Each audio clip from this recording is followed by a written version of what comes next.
Ia, o te whaatala whātu sa moe nei vaenga o le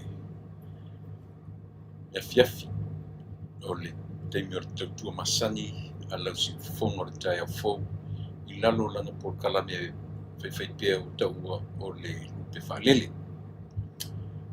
Ua te atu nisi o atu vasa I lau sāwalinga, I lau wholaunga, ia masa fo I sāwalinga o le soifuanga ma le ola nei. Leo o watu tatu teimi ua iwa minute te ele tu lai ono. Ia o le aso mfua le so. Ia I matu nei whatu a matu le so sā, ia po le so sā pa ia o lo tatu ananafi.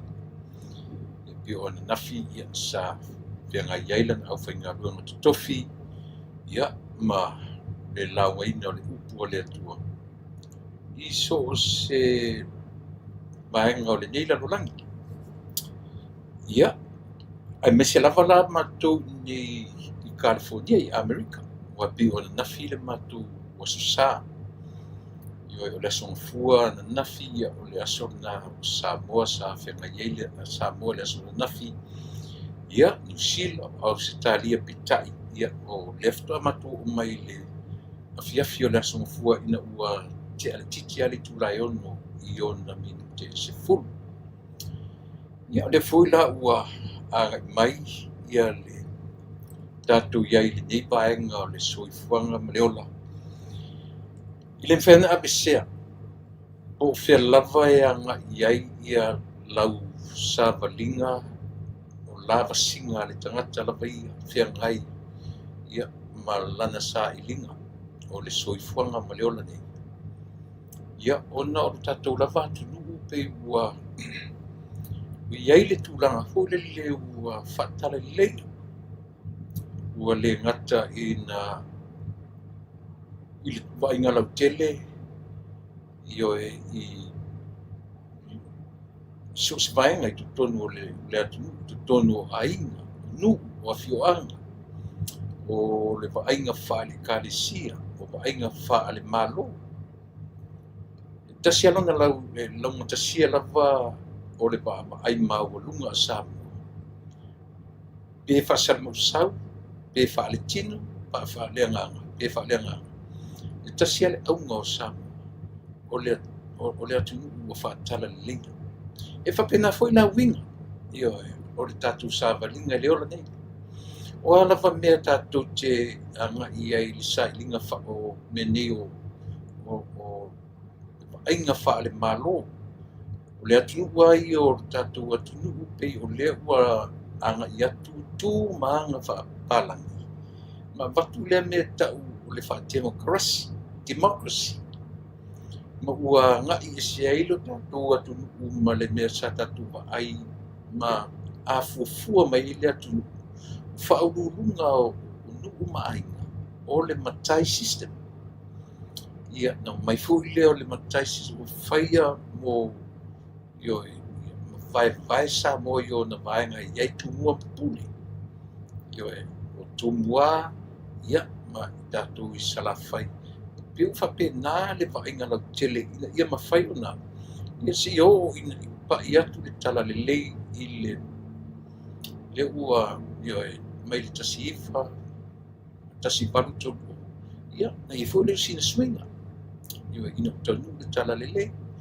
Ia ona e se foi la ia leo le development o Samoa mai lona amatanga se ia pai mai le tasi bartolu ia ona au mai foi la ia lea lua mai nā le anga nuu ma le anga I whanua ma le tala le lei. Le anga nuu ma le anga I whanua iai tutonu lana ngana tautala. Wai pio ngana tautala ana la tu o mea Samoa mai le amatanga. Ia ma le matu maanga I whanua. Pe ta intau rotala le lei. Io nana suia ai. Le ale winga o le tala na suia. Iei vaenga o le anga nuu ma le anga I whanua o whaatala le lei. Ta pena mai e nae le tala le lei le me tau o le ngangana tusi. Ia se o mai le tasi iwa ono tas ono lua. Ua tau nuu atu whainga wha te mokalasi la le tau te pisa ni tatu vavao ai. Me o le democracy ia matulaga fa'atemukalasi o pulega fa'amalo. Lea lai ona tatou va'ai le upu lea o le malo lona fa'aperetaniina o le government. O ia mea uma, e lalo uma o le fa'amalo o Samoa o le atunuu ua fa'atala lelei. Io. Ia pila a ngai le tatou tautua ma le tatou auaunaga. E whapena e lilifa lava pe malosi fa'atemukalasi, pe malosi i le matai system, pe malosi po le alama. Io e pe e lautua lava mea uma i le ola whakiriso, i le ola ua mawhai o na whaitauina o I na liliu ai ia le Samoa mai ana mua. E ia te prununga o tātou lava pukalame. Po le alapa le taimi po le tasi falu tolu o. Ai le whapea whato au o tuai le atua ina. O le atua rawa ia. Na a mata mai e Samoa I lona ulua I taimi. From day one o Samoa. God was there. E le whato a taunu watu le atua I le tasi falu tolu o. O le tātou le whaitau wha le mawhawhau. Tātou le whaitau ngā ina o tutupu mea. O ame o tutupu. Ina o tau nuku sa pali o while mo. Ma wheliu wa ina ai tupu o le atunu. Ma iei tala tupu o le atunu ua maua me. Le la ui ei ona tala whaasolpito. Ele ai se poto, ele se vave ma whai ona I toi tasuia mea ia. Le ai tau ono noa ele sia ngā tupu langa fōu le oro sau ne pi tau whapena le na tu vai. Pigi o mai whapea a me le eise nā whanua, ele eise maari atoa, ele eise... O tui ngā mā whauwhaunga whauna, lea ua tātou wa ai I le temi peitai. Lea ua uma, ua mausali I le whapai o Samoa. Lea eise poto, ele eise vawe. Lea eise ata mai ma whai un tue wheliua ina mea ia. Melea. O vai mai. O le launga. Ula Pukalame lea for 2, 3, 4 hours. O le alawa maurunga e o iei lau. O le launga lea na te whaamatalaina I atia. Le Samoa whai mai na a mata mai I ona tūlanga. O te le tali eina me o Samoa unpo. Ioe. Lenga isia. Ili whapea, ili iei lea tua. A tātou manatu o Samoa I ona taimi I whaanupo.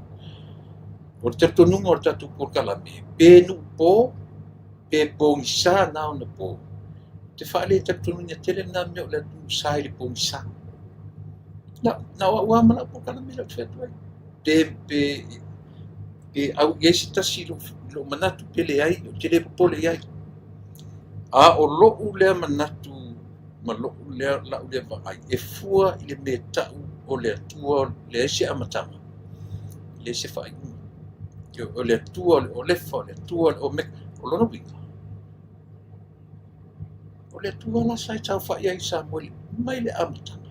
A leo tatu o mefe me te mut pōngisa ma te me lea. Ia ona. Le ia tatu tue waba ai toa ma tatu waba ai lo loto I ai. I le tāua.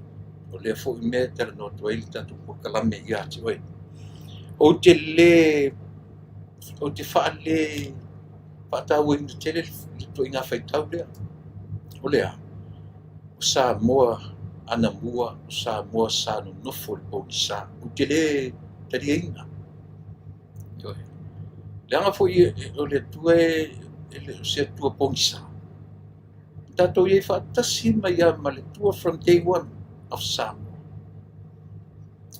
E le whainan tātou ta ua whapea a mea whito a watu le malama. Sa, o le tala le lei, ai tu te sila whia.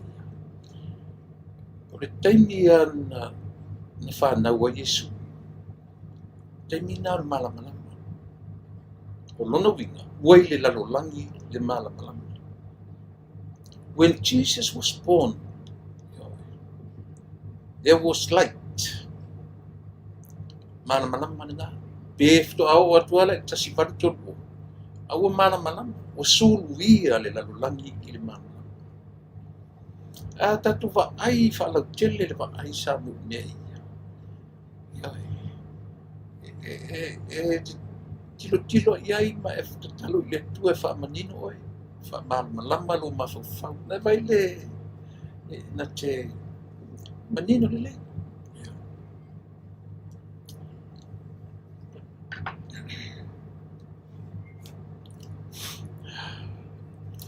Anganga sai a fi o mai ma e ngalu e ai ma tō te talo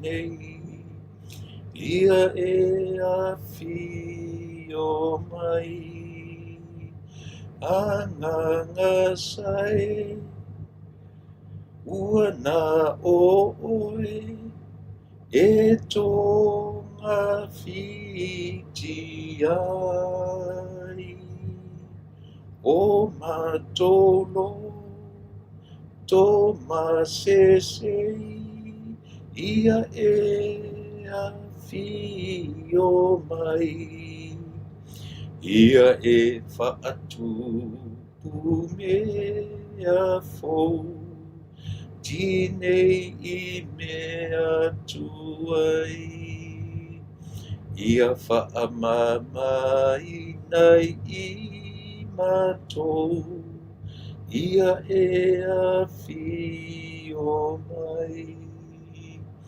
anganga sai a fi o mai e tonga fiti ai o matolo to masesei ia e a fi o mai le mali o Yesu le mali e olai ia e alo faia i matou ia e a fi o mai anganga sai a fi o mai e tonga fiti ai o matolo to masesei ia e a fi o mai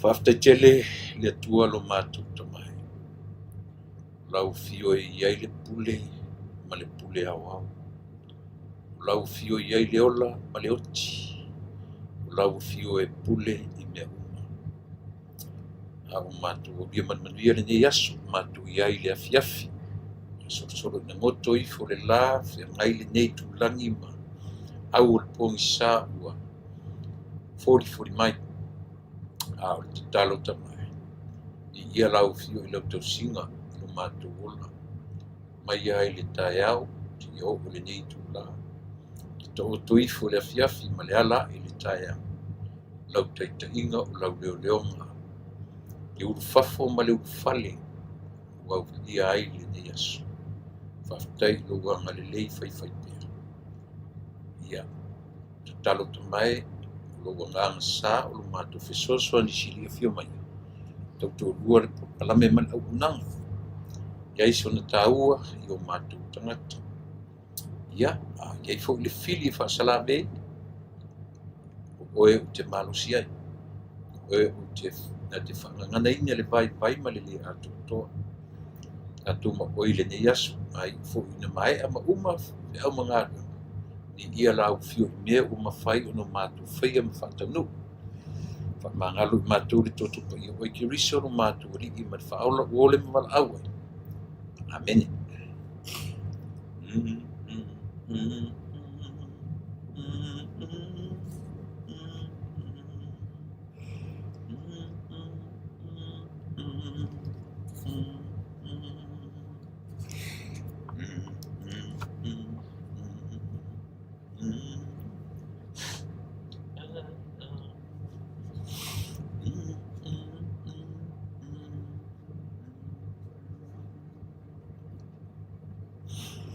Angangasai afio mai maengalue ai.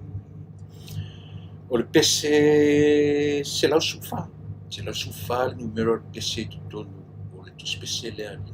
Le whakasa. O te fia lava e ioi. A matatu whapea sia tatu po kalame. Esia. Mfu ile o se tangata malusi. Ile o se tangata atotoa. Ile ola. To pauala mea o te apa iai. Ia tau mawai sina atoanga. Ina ia tau mawai sina atotoa whaaleanganga. Ma le tangata loku tangata ola. Ia i tātou te whiangai ai i le aso, ma le aso. Ioi. Esia. Silanga e le atoa tangata. Ioi. I le se tengi atotoa ai. Ai tau te ola si olanga tau mawhai. O lona winga, o lola le tatunu. Tau te whioti fua ma le ola nei o tātou i le category lea. O lea, tātou tangata ola tau mawhai. O lana whaolatanga, o le ola e whaavavau, o amea uma, e le ese teimi e atoa ai tātou. Le ese teimi e atoa ai tātou. Kaua leo si me tātou te hau. Tātou te lata lata ai, o lo sui fua tau mawhai, mana wola tau mawhai. Tau te uifua i le ele, i le olanga le. Moni le tala le whai atu. Ia te ilo iai ni te ua whape mai oi te atotoa. Te challenging o mea. Anga ngā saia fia mai. O te se mai lona whaitaunga o le tuspa ia i le tusia Ezekielu. Ezekielu e fia. Tolu e kisi ma tasi ma le fia. Tolu faa. Tolu e kisi tolu sifu. Sa. Pea.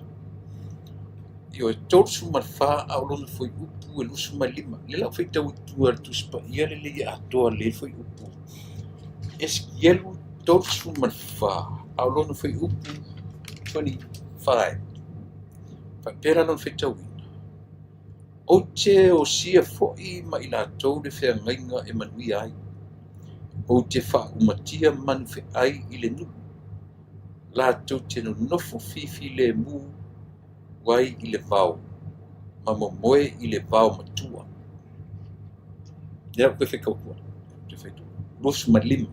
Ezekielu tolu ma wha a o lona foi upu lusu ma lima. O te o sia fo'i ma i lātou le whiangainga e manui ai. O te whaumatia manu whi ai i le nu. Lātou te no nofo fifi le mu ai i le vau. Ma moe i le vau matua. O te le whamatala atua i ati oilanga e le mwhaitato malama i le foi upu e tasi. Al foi upu leo le pe ai i ai ma la lango i ai le manatu o le tuspese. Len tu sia pese lea. Pese lena o pese tu e nei. Fia pese se lau whawha. Ia, se lau sufa. E pe e li lifa le va ai i le tuspese. I le Ezekielu e tausu ma wha. A lona whi upu e lusu ma lima. Le pe e au mai i nā i ato toanga o manatu al wha pese le. Le fula e whatu mai e lyrics. O upo pese le sau tu tonu o lona tusi whaitau lea. A tango la su e lau tusi Ezekielu. Lona whi upu e lima. I te whaale manino te leai. Se ia vanga nā. Ua e sa i le chapter atua. O le chapter atua lau tusi. Nā te wha matala ina i a te oe mai tātou huma. Ia le tā ua. O le meo lea. Nanga o le pi au mai le metaphora e le tusitala. E le tusi o Ezekielu. Pi o le na te wha matala i mo meo o le lafu mamoe.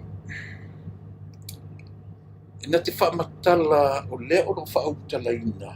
Ua o ina leo a mi o leanga. Leaders.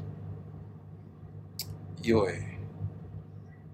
O le alofa, o le atua, i ona tangata. Ia le alato ta mai ai, tango ne whaitau, e te paia i whai unga tusi le tō suma wha. Na e whamanino e te whai unga o tusi le. E leo ni maa moe le tau tala iai e skia. E leo maa moe o tangata. A ua va ai pēr le atua i lona nuu sa la osi whea ngainga. E leanga i o mea i lātou ua whai matatai. Selfish. E lea lolofa. Whai taunu tu sila te whatuaina manino do te upule o te whai atuai. Ioi. E manatu whaapito tangata. Leaders. Nang o lea na te au maia i le vaenga o le leo mamoe. Le au mai i whapena i seia e tau whai mo fie na ia whaamatala i ana tususinga. Le tāua o le whātāua inga ioi. O ai tangata i e whasino i ai. Tangata o le atua. O le lafu mamoe. The flock. Ua whaatusa e le atua o na tangata o lana lafu mamoe. Pitai o i lātou na tutofi lātou te leo inga. Lea lai e me fōlele. Ua sele le fufu. Toe ai male a ano. Ai le whawhanga ina le mamoe le mea te tangu fu ai ai. Ua whaata ape. Ua taitasi maalu le mamoe le mea. O ofu ina ai e le leo mamoe le mamoe. Le leo tala, o tala le tuspaia, whaitau le eskiem, whaitau atoa. Whaitau atoa. O ina na li liu ai le atua ma le fia te tusa o le mōri maua eskiem. E tāua le whainga le whailanga o le pe e patino le au mai lunga o leo. Le fia o le atua i le me tau o le leo mamoe. Meaning the shepherd. Meaning the leader. Leaders and their leadership. Bad. Very bad. They prioritize themselves first. Ua prioritize o le leo mamoe la tuia. Tau le whetua se tala. A whalongo mai whai lau whai ngā ruenga le atua. Whai tau tu si lea. Sa o le lei. Some of us, some of them, leaders, au lotu, e mua wha mua e whai whi awia. His priorities. E whamomua ia tau le leia ia i lumo tangata. Pele ai ani tupe le au lotu, whapenan whai. O i le matua i li tata i le atua i tusi lea. Te le whamtalatu i atu e na le whai pua tasilanga i le mauesta tu malam anga. Read the whole chapter. Nei au mai lunga le meta fo whaunga mai i le atua le leo mamoe ma le lafu mamoe. I lona nu fili o Israel. Sele le fufuru toe ai le mamoe, toe ai le ano e whawhea le mamoe. Kau kia. A tu mai fo ta tu teini. Ia tu e tala no mai. So se au lotu, so se tu inga e kalesia, pola le kalesia. E whaamua lo e whaiwhi au na ia lava ia tau leleia ia i mea oma. E lewa ai pe ngā whatia e lana au lotu. E whasoa pere ai. O te lo whatu leo te tala noa tu lunga o tusi lea, whai tau lunga o le pese lea, wa ai whai le pese lea. Wa whai mai pese. Anga sai a fi o mai, ma e ngā lue ai. Ma tau te talo nei, ia e a fi. O le whanau naunga, o le whai pese, a fi o maia. A fi o maia se e la vea i matu, mai o matu te tau. ua prioritize matuteitai I latou instead of the flock. Instead to whaamuamua o le lafu mamoe ma le ekalisia. Ua whaamuamua e le leo mamoe ona need, ona manaonga. Ai lewa ai I le manaonga o le ekalisia wau. O le ekalisia lo tele. Whaananau e whaamalie mua le loto o le leo mamoe. O le so se leo mamoe le lea. E na te ai le lau te lenga. E ave le vaumua. E ave le meo iai le vai tafe inu ai. E whawhanga le ola whaaleananga. Ai whawhanga oe ele mamoe I mea ai whaletino. A o ina maona oe le tangata lotu I mea ai o le ngama. E tupu lo fia e whawhanga. Lau teitai, I so se meo le tino. I whapena le soifo. O fia lau whaitau o nye tusila. Eskielu, tolu sifu matwha. Ia tuiti tia so le fia me lau tanu. Whaitau. Read the book. Olona whautalanga le amai nunga I. Ua o ina leo a mio leanga. O le alofa, o le atua, I ona tangata. O le last section leo tusi. Leo te tanga o leo tau whai tango I vai atu. Mai le whai mua o se furu. God condemns. Tilo iai. From the first to verse 10, God condemns Israel leaders for failing to care for the flock. Whereby, not a flock, the people, o tangata. They prioritize themselves first. Don't prioritize your lato need, o lato manaonga, o me manatu iai. Awa le manatu I le flock, le lafu mamoe. Oka. What a teaching. Fai mai la fai momoe o se furu. Ua whaaleanga ina, ua matua whaitio ina I le atua leo mamoe. Po tai o le nuku o Israel. Aisea. Manatu whapito. Whaamua I latou o latou lava tangata. Lewa ai le lau te lenga o le nuku. Manu kalisia. Isa. Tilo ela I foi upu se furu matasi o se furu maleono. Ole mta upu ato lava lea. Fai maila le tala. Ole asa ili ai le atua. Ioe. Ole a whapea o le whapea o na whai e taitai. Na whai le atua le mea. Whai mai le atua. Whai o pua sifu matasi o sifu male ono.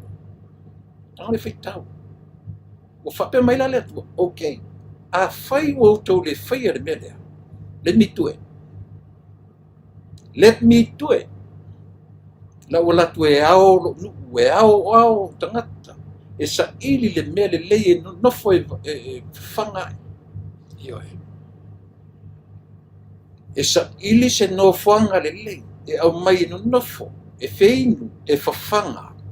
Ma whai ai se malu longa le lei. Aisia. Le maua se mapusanga o le lafu mamoe. Ia te o tau taitai. Wa tau taitai ia. Lau lafu. I mesili o na leanga. Wa tau whaamua mea tau te mana na o iai. O tau ia. A tango tatu e scale down mai lu tatu taimi. Fasino ia. Any leader. Leader ekalesia. O whaiwhi au. Leader o matai o ainga. Leaders o se malo. Whaafia na whai e tatu maloto i ngā mea o lea. O le prioritize o nei. O lato. E lewa ai tangata. So le esen mana i o tusi lea. A maua sa ua wanu whaitau. A e whetau e tau whailanga e kau kilo. Po le are foi tu o tangata ringo e askia. Ta manino ele mamata ngofie. Ma atoa lau ai.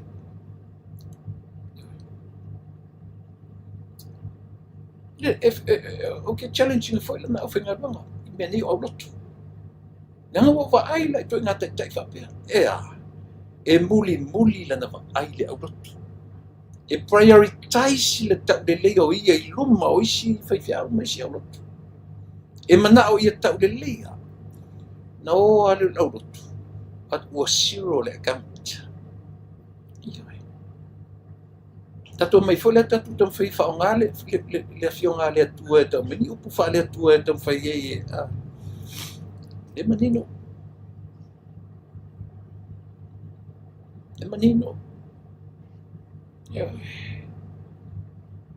e le prioritize ya wa ba ai po ai tangata i lalo fa malu o lo fai ia o tata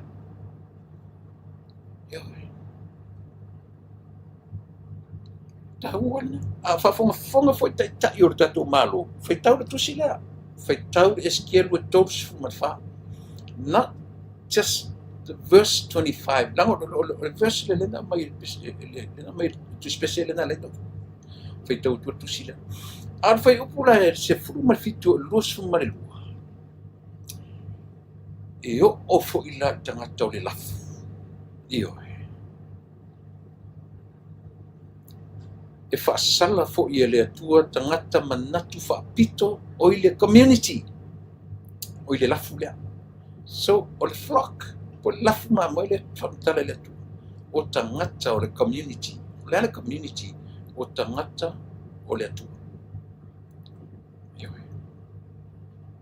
ale foi lafu mai e o foi le tangata o le community e ma fai fo i ona langa foi ka ko de chole ta sila ne choka ko mga kwapiko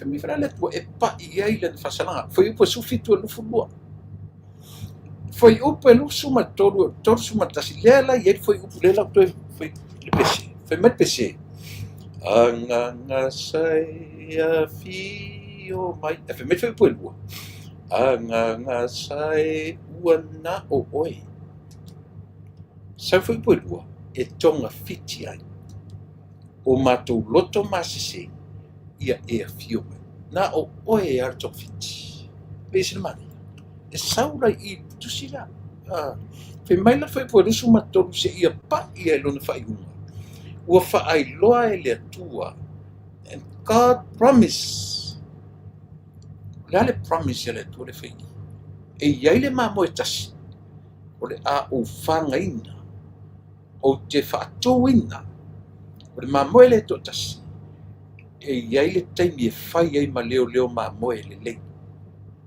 Ioi. E iai le taimi e fai ai ma leo ma moe na te whanga ina le lafu lea o tau leanga Israel. Ta i le du. O le leo ma moe lea na te toe whaatuwina le lafu i le mea te tau o na iai. Whaatuwina se ma moe tasi e fai ma leo ma moe le lei. E tupu mai iai le li o file mu. Ma le whaolatanga mo tangata ma amene. Ma nais sesa. A o haila le mamoe lea. King David. Fai tau tusi. Lea u te whaetua teo he. Tanga fai tau tusi le te whapea le u te pepe loa lau whafong. Le lusu tau tasi le iet foi upu le na u fai tau natu. Le lau toi fai tau natu. Luasu malima. O te o sia fo i ma i la tau le whea ngainga. E manui ai. O te wha umatia manu fe ai i le nuu la tau te nofo fi le mu le vau. Ma mo moe i le vau matua. Baenga ia le la tuu le la abe le atua i le leo ma moe lea. O te tangata na te wha umatia manu fe ai e sa tia le lafu. O ai le leo tavita. Ale ta uatusi. A fasolo el fai tau, fasolo falo fai tau. Fe mertusi o tavita. Ia. Mana ia fe au o pese. no well mira fatu ya auto sa. Lyrics of these songs, all these songs here, eu te faitau au to pepese nei. E mata tia mata sili sili. Te tia. Io e. Anga sai a fi o mai ma e ngā lue ai ma tō te talo nei ia e a fi o mai anga sai a na o oi e tonga fiti ai o matolo to masesei ia e a fi o mai pau wale o tong fiti o lea nganga sa o le alo to tasi o Yesu le alo ma le tua le tama the Trinity yo o le tua to tasi pa o so avano fai tau eskielu e to suman fa ore fai tau ana fai pure e tatu pese au le manino le pese le no pese tu ni o le se tatu producer kau fa manga ia mai le leo tatu ia o le na e tau o tele samu tango i fai tau le tusi atu read the whole chapter. The whole chapter will spell out ia tuanga a umana e fai tau le chapter tango le va ai le background o le tangata ingoa Ezekiel. Sue se whainga e te sa ili ai. E te fia lo e sa ili me tu ngā mele o te tarangu te tui. Nā vai le pise mea fia i ati. Nā e lem whaina na mānam lama i le whai i le mta upu le torsu marwha. E te tau pongi sāpu o ai Ezekiel. O ai tangata ingoa Ezekiel. Ezekiel ula. Por tu se Ezekiel e te vai ai tasire tu si te ape o tu sire na tatum ta pu le aso to nai no se tu pese fo le tu si o faringa io tu si ne pe lallo le ker kurio mo me tu si valo anga mo me tu si pi fa valo anga le latunga ngana tasila le tu si Ezekiel o Daniel Isaia Yeremia o whaalinga pio tau whapena i era ngana o tu sinei e o ngā ono tātou manino le lei malam na mani ai. Ia, manatua on a matanga nasi a tātou tau pua mai o nanga purkala me paai. Tele ma tele fu tātou i meo pokiki meo pena. E o ngā nai mea i e tau whaina i e tātou tamai i exercise ia. Ia ua lava i a lo soifua ma lo wola. Iwai. Anga sai a fi o mai ma e ngā lue ai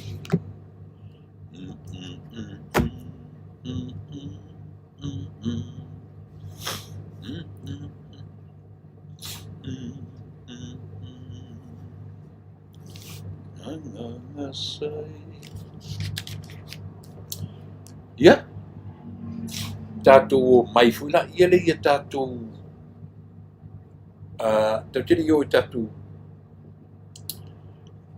o nanga masani ia i ana i ia tupu lare tu mai tātou afu o tātou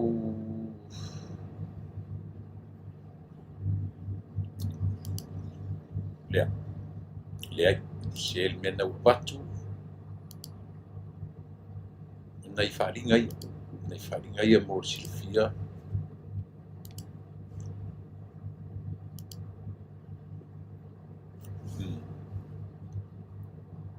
Ia, nau tu sisila mai le flyer nau avatu lunga o le pinko. O le pinko le ale kalesia Samoan Congregational Christian Church in Washington sponsors le pinko Monday Night Pinko. O the talafai tuto ai le 4 p.m. Cane start at 6 p.m. Trinity Community Gym. Tolu valu o fitu South Reef Road, Kent, Washington, iwa valu o tolua. Le zip code, nau tō sila iai, ia o le tuatusi na o fale ma o le ngona o fale whataunu nai, ia le pinko lea a le karisia a le Samoa Congregational Christian Church, ta ua le malua i totonu o Seattle. Ia o le latu purkalame na ua whaelo mai, tōs futa la le buy in, 6 ounce and $10 extra back for 250 pay out. Rongia o malo o latu mai o latu malo e tōs fulu. I mean 250, sorry. E tai lua se rau lima fulu pay out. Barriers, pull tabs and specials malua Seattle progressive jackpot. 1,599. Yeah, or not. 46 or less. Yeah, na rufala watua. Yes, ona e manino ila ia best snack bar in town. Yeah, to e fa maunia fo ile me pe ai ni ke u fai atu tatu ai latu de me fai ia fa le ia ai le lelo su ia e mauai ia le malam anga. It's a Monday pinko. Ia le fula salo lo fai fo ile terminate. O le sia tatu whaasalaunga o le vaenga o le vaenga fua. Whailoa i le pa ia o Samoa Inc. Nā ia ngā kukia silisila mai ena pi e latu flyers, iai vendors, o le pageant, nā tu silisila mai flyers na o tula iatu. E amata me la susumat wha e ono aso le pai aso ia e whaatino i nai ia lea vaenga o le tautua ma le auaunanga.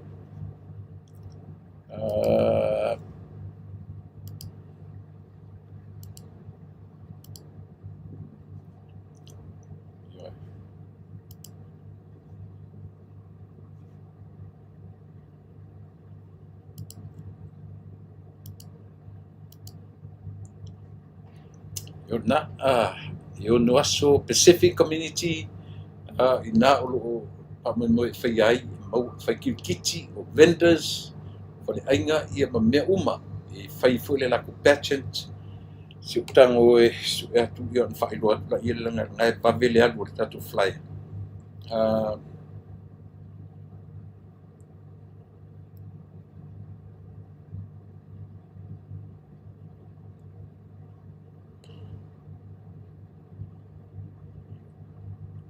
Sila ne pe le flyer na fa mole.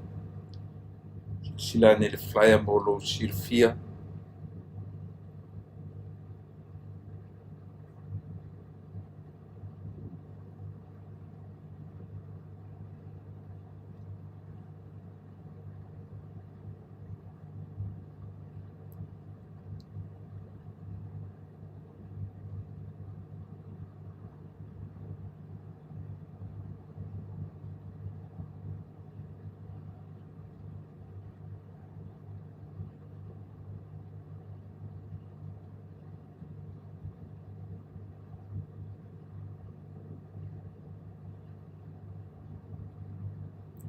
Kausu atu tatu flyers ia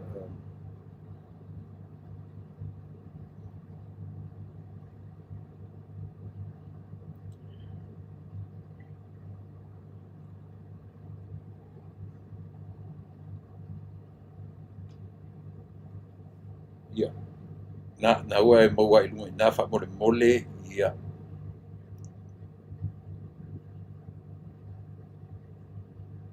Ia o tatu fu ana e whaia I me te o Upland. Na tu sisilani iai. I Upland I fe San Bernardino. E se mai fua o le whaia I lunga I me ta o Victorville. Ia ai ese mai fu tu se tolu le fu ai lalo ni California. Victorville o Upland ia ma Los Angeles. Ia pi o Los Angeles ia o fu ale o lefa. Le usa vali lima fu ia porsilia fu tausang I le lima se fu tausanga ia talu o na faatu le mai le fua I to tonu o le ai o Los Angeles o le sivaenga muri o le tato ia o le vaenga le o le Pacifica Immigration Law Group silani iai mo I tatou umaieli I whaia tatou pepa no fo mau mani nei atu le vala awane I le numero le telefoni ono lima o balu ono lua o fafatasi ia por telefoni o le ofisa lima iva fafatasi iva fa se lau fesili mo le lii o Rodney Tuisavalalo ia pe te tusi ane I le R Tuisavalalo @pacificalaw.com o le emaili na e te valaua iai a fiasiasi fo I le ofisa o le iva lua tolu Van Ness Avenue Suite 100 Fresno, California 93721 Pacifica Immigration Law Group mo I tatou uma ele I whaia ia pepa nofo I le nei atu ia o le nā ele lei lava o na anga I le tūlanga lea ina ia mawhai o na launga tasia I tatou uma ia o na ele toi tutusa fo I tūlafono ia ma le nei atu me sa tatou sauloto ai I temu wālu ia piu tau le whapena fo ia le nei vai tau ia maritulanga o le olo tula I maritofi taitai o le malo Amerika so e tāua la si vai sua lea o tatu o ta pena ia nai vaenga ia ia aua ne ia faina se tasi ia ma tau so ese maritulanga o so le tulafono ia e ono afiai ia le tangata I tulanga whapena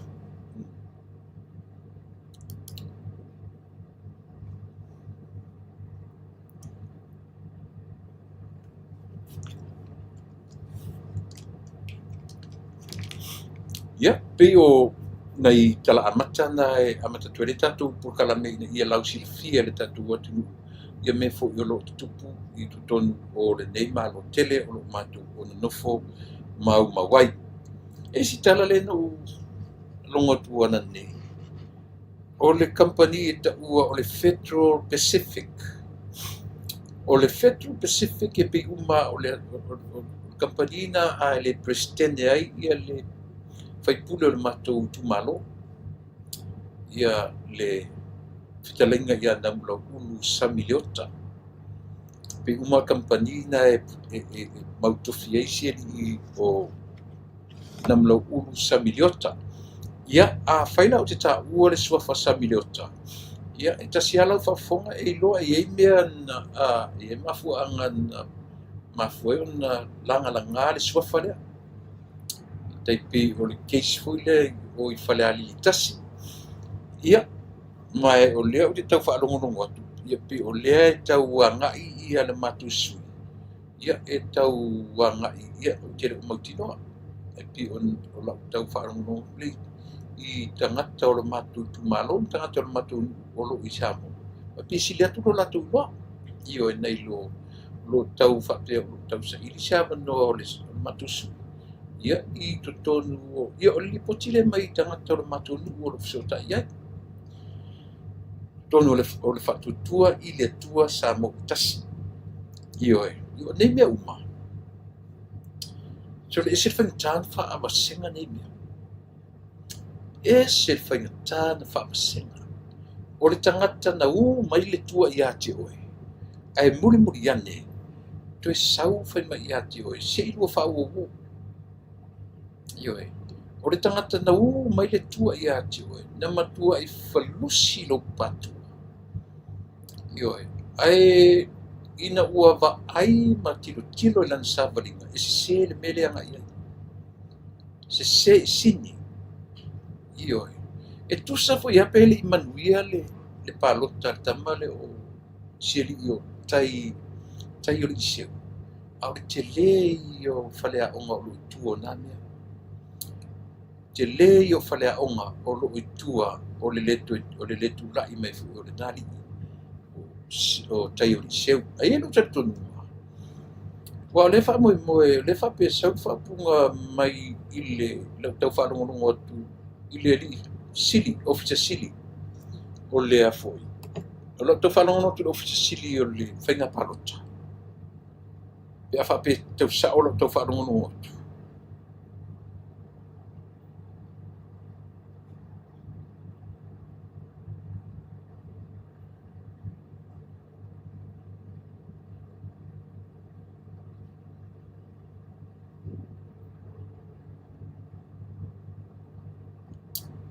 Ile tulanga o le yana tala le fa Jadi, yana kala le fa ni so tau ngalo le mea si fa manatu me si sila tala ni ni ba ya tu ni so Mela le mo kilo ni message le telefon me so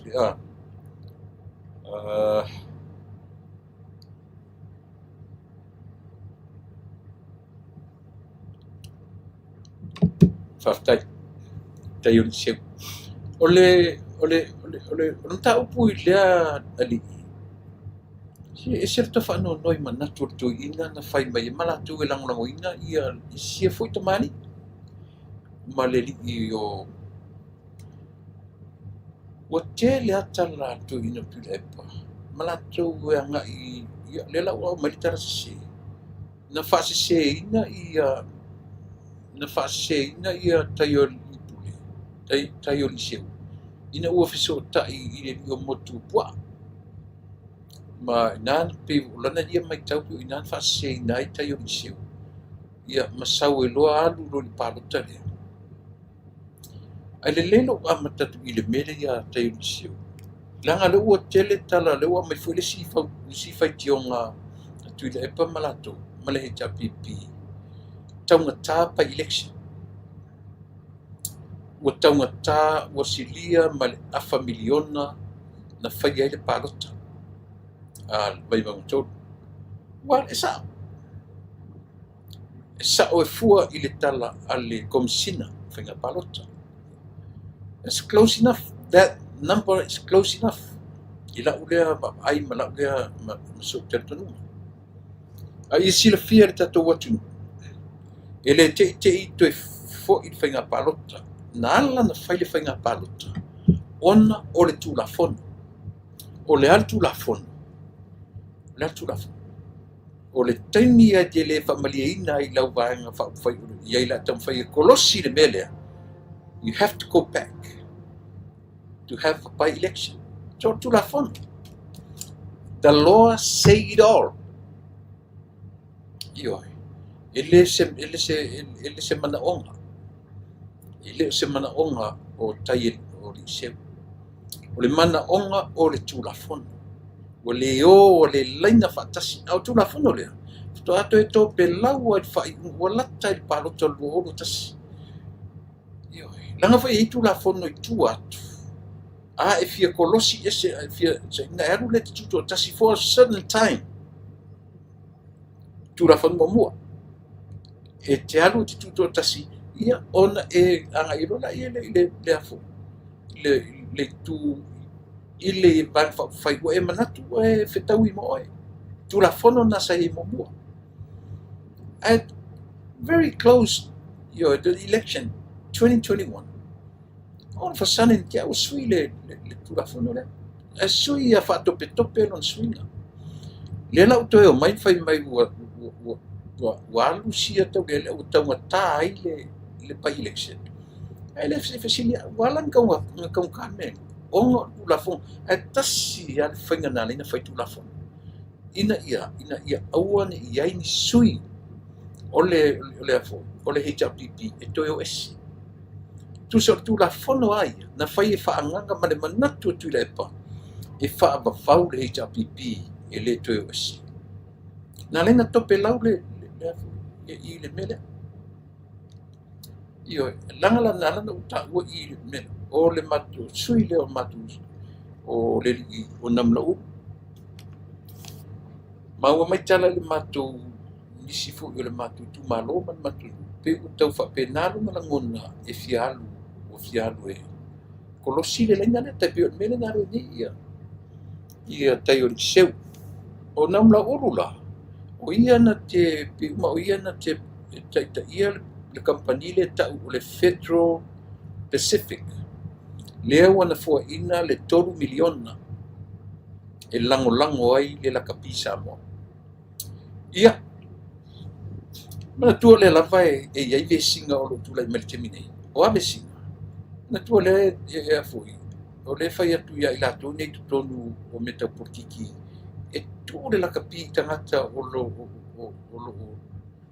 lo fai le lakapi o ne fai ai se tua ngalu latou o latou o lo a afia porkiki se i tau sa ili se te mil tau mo fia tala fia ngai po le a se whainga se i tau minoi ai le lakapi sa mo ua matua le anga whai ara leo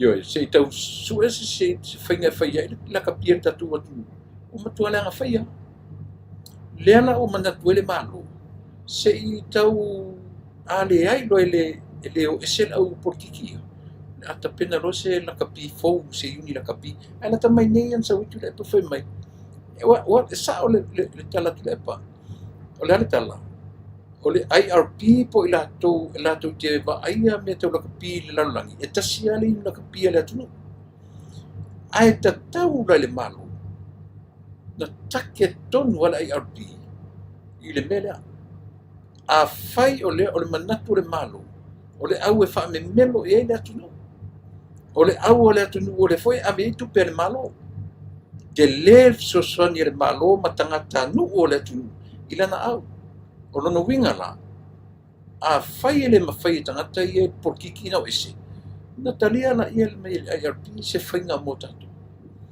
na wha matala i le IRP e le tai tala whea ngai mele o lea o leo mai lote upu whai e le atu loke me wha porkiki koe loke la kapia le atu a me sao e wha pena ina ia na ia wha matu ia lela uwe atu lela ufoa i le kampanilea ia le 3 miliona i le la kapi Samoa le ala me le tam whai i le tam whai ia o le lava te whai atu i le whapefu i o maua tofi maua lunga i nā company ma maua tu ai ia panoa o nā insurance o nā banks o ala pone e lato te avatu ai tupe te tele whapea ina ia tāpuni ai le mea sao ma le mea te tau ma le mea tonu e te tau o na whaatau wini te lolo o langa i environmental la kapi ioi te mala malama le leia e le te tau na ua whai atu pēa e le se me ta o champini o tatu au le sevens ki au le koe au iai le se me ta o le lunga o tatu au tele i lunga le top 10 ke au le koe o iai ai sea ina ua whapea o na whai ua lau tele le ai ma ua i loa atu whainga pi o pā o lo whainga i le ngalo ia tiau le tusi na mai ia tiau i nei ai le ui mera ia tiau tusi ai ui mai le sivaenga e oe o le tusi na mai le temi o ia tiau le vainga o le o mai o le sevens i nei o le matona whaia ma whatiruina ia ana mai le tusi sa ona mai le lisa whai ma CEO la kapi e tauala mai ia te au, e le tatau ona toe, o tupe ia mātou te abe I tamata alo ta iafe mo tupu. 1,200 per player for 3 years straight. Yoi. Le si tausanga e afe, o tausanga mo mua 1,200, second year. E ese mai matupe na ave e lisi e ka lisi e nei a mātou, ta I lima se lau, everybody. Au tupe na matua vea, e ave le ngata o players, ma officials, coaches. O le si asona mai whanau ta whawha le coach, ma le assistant coach. Na pa I ene matu whaso. Io. Na whasoa e le lalo I fol. Io. A whelo se rau le sitausanga. A whele sitausanga. A whele o le matua. A le nal whasoa. Everyone. A whele whanongono main si o lato. A meira tusi me Samoa. E one I matou toe a veni tupe tamta anu. E la whasao atu I Samoa. Io e. No utongi ai ke le ropo veme sa sai kusi ki kongi ai. Mai le kusi fe mai aua nei matou toe a vea tupe tamta anu. E la foto tupe Samoa I le asosi. Io wa foi na matou e American tupu mena. Orea. O le abe o tupe whapei tamata alo aisia. Nau fo le fu ki loe a ui e te minu ta aloi. Nei se tupe. Ioi. Nada. Pau ale tupe na o loana o ua lo lima. But only when a team to what? Out of Samoa. Fia. Se lau fix fukala. New Zealand dollars. Yeah. O anga rupi. Se lau fis futala. I le po. Pauanga pinga maua I lo taimi. Awa ni taimi. Pena. Le lau ta sau nei fai tonu tau sanga. 3 years straight na matu a vetu pe tamita alo ni. Ai tusi mai le au sam. Le au falu ma vaenga. Malo te au ringo to le au. Le sasi o falu ma vaenga. Fulea. As fe metu la e pai lungo langa por kalami. Le awari e Amerika. Na koe na ma. Ke le kupe la e mau e la tusu e ngā tupe. Afta mufi ave ngai kamai kupe a ma au la kapi. Ai whawhau mai la tutanga. A le whawhawhonga uma mai a e o I se pene tasi. Not even a penny. Ma tu tifta mufi a. Tupe uma maua. Tu uma I tanga tamta alu. Vai le fa ingol au fia ma coaches au fia ma officials au ri pu e video e se vai ngaka o tupe o mala au pu e video o le au official o le au au ma fu I au for mai me au mai na pa I ai le tautua alu tangata ma le matou crew na matou fatino ina le mele nei Amerika yoi ile I maua ele fai mo bua se siatu New Zealand, Australia, for 3 years straight, tolu le tau sanga o matu whatinu ina ngā runga le. Le la o matu le toi whai nei langa o leo, le toi o tatou au lunga. Pera lo winga nā tala o lau te le lau tala no I mele. Le a whai la o mai, le la o to nei te le Federal Pacific. Our Federal Pacific, e tu ai le le o nam lau ulu samiliota. O lona winga. In other words, he really wants to stay in there. He don't want to leave the Lakapi Samoa. Pea tatu tang fitu whamtar talau ili. Le winga o le toru miliona lea. A le toru miliona lea. I le tai ngā whatia le toru miliona lea. Mea umai mana umia le Lakapi Samoa. Le kai e pea o le sefpea o le sukalar koru miliona lea. Ai le mawhaila na whaoso mai I kon milionga lea. Ina ia su e se lano na mlau e nofo I pe tutono la kapisa. Ia ata tala nofo I tai ni mea. So le se langa na tu yelo taola. Alu elo ta for 10 years. 10 years straight tele se tamai temi na utautua I le awala tu. Whaila o te tala no atu I mea ia. E sala I kalangoa Tela lu kau aleanga ila koe whakingoinga. Si kau whalongo mai sa matutala. Si tau whalongo mai linga tai tia o tama uma. Langa o tu ngale mata pompati. E tele yo o ele I still have my dislocated shoulder, my right shoulder, even now. Walang whaya.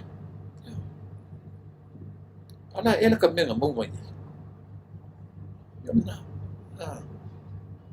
2 miliona le ua ave ele campanile o le Federal Pacific. Fautuanga la batama tuai el mansama. Male tatu malo tutu fatasi. O le ase whainga tala whiangai. Ina ia esele le mele o wali al mai tonu tatu.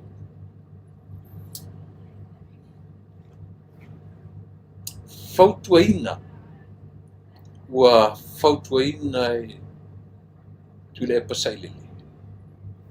Ia le malo le fionga i le lipare nia malang kapeneta. Ia tu ititia la tutongi. Masau e tua e pei ona whaia le malo fiti. Ia o lana fautuanga o lea ua ave i le malo. Ia fia ai le fionga i le lipare nia malang kapeneta. Ia to ese isensi vaenga o la tutongi. E pei ona whaia e le malo fiti. O lea wha moi moi. Whai mai le wha moi moi, whai mai le manatu o i fumi. Tu le epa. Ese meni vaenga o tutongi e le malo. E pale nia ma kapeneta. Ai o mai i se tau sa i le se fofo o le si tia o le afuringone o swau. O le si tia o le taungata o le swau i totonu o le atunu. HRPP li pe ia ona whai atu se tala. Ioi, tau tutu mai lalo no le mea o loutou mawhauwhau lotu. Ini idea tu te mawhai tu te tau mawhai ai e suia le whaalongo tangata o le atunu. Ma se i tau au mai ai le mawhauwhau o tangata Samoa i a utou mautou tau mawhainga. O loo taritonunga, o le afoi, o le vai o le mea tau mawhai ai o tau. Tau te le tau mawhai e whai se mea malosi, vo le ia wai e tuai mawhauwhau o tangata. Ai ese a me tu te tau mawhai o tau ina ia o tau whina wina ai mawhauwhau o le tunu. O mea na tu te whaia, e ino i le atunu. I le tai te whanongoi, i tau te pisa, alu le taimi o tau pisa, mai na tau vava o mea le tau o le soifua. Ua whai ua ki ngango o ka ngaka i le kuioi. Whera a whai e le kaunga kāru soifua. Sui nisi whainga. Tau whai sui nisi whainga a mai ni methods. Mai ni idea le lei, metotia le lei. Ai tu te mai tu tala noa i le taungata o le soifua. I le whauar watu le suau. Ai i ivia ne atau mata. O le tau o le suau. It's a worldwide issue. La abane tatu Samoa si tamai Samoa. Ma Amerika. Matu i nei al matu setete. O le setete pito taungata lava le tu tonu a Amerika ato. Setete leo te nofo i California. Ai sea. Langa to i titia peilo na tau o le tau Samoa. E fia tangata le au mi. Sa ili foi le au milionea Amerika. They all live in California. They all live in California. Well, they have houses in other states. But California tele na no foi millionaire al malo la tune. Asia, they can afford. Yo, ale winga la linga tamu na tamuta ele ngata lana International Airport i LA. Be a center mama yai umalola. Ya, a ole lona tau to chicha pe o tau o tatu. e mo ia ele tau maru ia ai mafaiana e le pela o isi vaega o le mena le faapena ia ae o le uiga lo alaiga o taʻua California o le tau o le suau ia matou toe titi afitu tālā i le kalone e seʻeseʻu ma le tau e te alatu le pamakesi ia a o laʻu o moaʻo ai te faisoo ai laʻu fanau te faisoo ai le matuʻaulotu ai o le aikia o le mea lea o le aua le pupula fualuga le laupapa pe alu utu lau kesi ia na tau atu a le pamakesi afeia le taʻavale pulasaʻo a le mea leu le kesi ia e mavaai le mea teu ua e sulu i lou au kilo fualuga le ia i luga le mea le amai ai tau o lenā ae kilokilo koala i le gilo lau kaavale i le migoi ae 5 fukalali megai ia gai loala ia le oko meki agai loa o e lē o lelei la le tau ia o laʻu le gaaikia a ua feupu laʻu kaavale e lē mai maua lou kaimu kilikiloi pefia le tau le kalone lou ia a pau a le mea o maka i le mea ua le kesi that's all ae o lea ua fai ma aʻupega le ala i le pule o fonotoe tuila epe o kanata o maifea o le alii o mataʻafā ia ma isi uma lagolago lea foʻi e faifai foʻi o tafaapesole e alu alu foʻi vale so le i fai koe foʻi e alu alu foʻi vale e lē maua vale i le valeogiga gasole ia o le oso tua o lea mea o le mea e aafia le lalolagi atoa taufailaga ani talofa le uso elvisi fagu'u manogi aulelei Jazz Wiko tunu mafono Elia pepine Navy malo Charlie Guan mati le pule talofa mati o mai olu e te rua malanga i Samoa pele ia alo fatu po kalame ia mo tatou uma o lo mafai o na felo mai oto le alofi ia o le na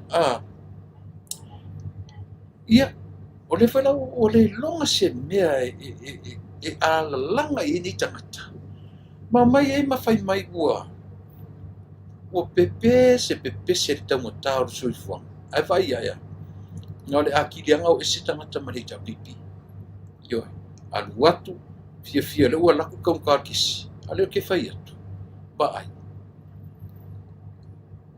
o e whangi mea o ngā o e totoni tia pula fafanga ni povi, fafanga ni pua, fafanga tau whanua, fafanga yo e e tāua nā e loe mawai le mea tāua o e malu ainga a o lo whalea ngai o lo teimi no Facebook ma tu o mai i au tau tamai e whasala lau ngon le tio i halanga no tau whapena ko ke ola i se o langa masapsala o le whi au o le mātou ka le sia na nafi o launga le mātou whasana nafi o le whi au la o le o māsalo salonga o Moses doubts. Nyor tanga taula masapsala o le natural now o e ma that's our nature tatu te al upura le ngana ele le masalo ai le anga le masapsala yo e telo o le masapsala o mose fiu le tu e fa bien mose yo la ki nga ngu e fa ya beso alu le wo fa lo mo tu le tangi ya we alu ya just get up and go. Get up and go. I heard my people cries, my people. I want you just get up and go. I had to have a main musi. Si fa le ko kala lo kama. Media tu. Sabuhan. Faya na lo tango a ili to la me nga ke uelo lima. Femen musi. It's a staff. It's a walking stick. It's a ortoto. Media tu tongi palpal. Ili ungata le me ai oso musi ufifi. Fetu le tu crap it. grab it from the tail. Le ngata to e liu to rai. Ale man masar salomusi. Familia tu uro tasila na me mali. Or tu spa ia palangi. If I maile tu spa ia palangi. Put your hand in your cloak. Cloak ia poli your lali. Se of tala loa. Arta tu spa isa mo familia spa tu ro lima fatfata. Se mele lima mo se ua pa ma o le pela. Katu le tu mai. O whailonga i e tō, na abe i le tua i le tangata masapsa. O ala isi whailonga sa mo e tu mai ia o tō ia. O fia ni whailonga e watu ia o tu lepa.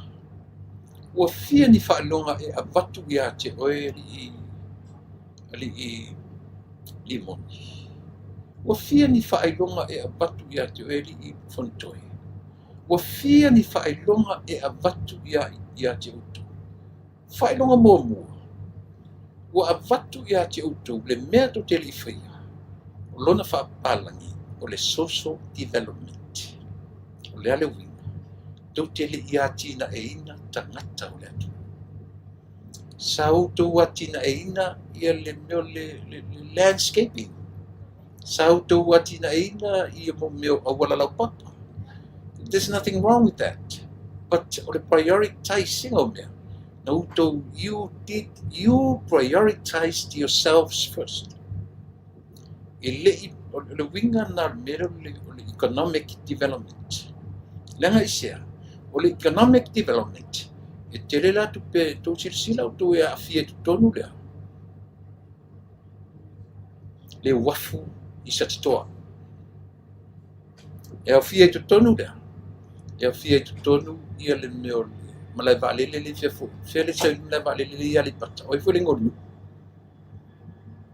e a fia i tonu le fale pui e a fia tele meo development ia Samoa mena ta u economic development le hale fa ai Samoa fea o fai ia le wafu satito fea fia tupe le tu nadu ai mai ai pua fea le me o ia le mlava le fea le ngo fefo ni wali patale le vale tia bea sorry se a lo fem ma so di mai tatu tia vea satitoa wafu mlava lele ai sa o pua ia to te sila fia o to sa mo ia le me o whailonga lai o watu le malu, o le avatu o le tasi miliona i le atu. Vai le whailo, tasi le nā whailonga tele.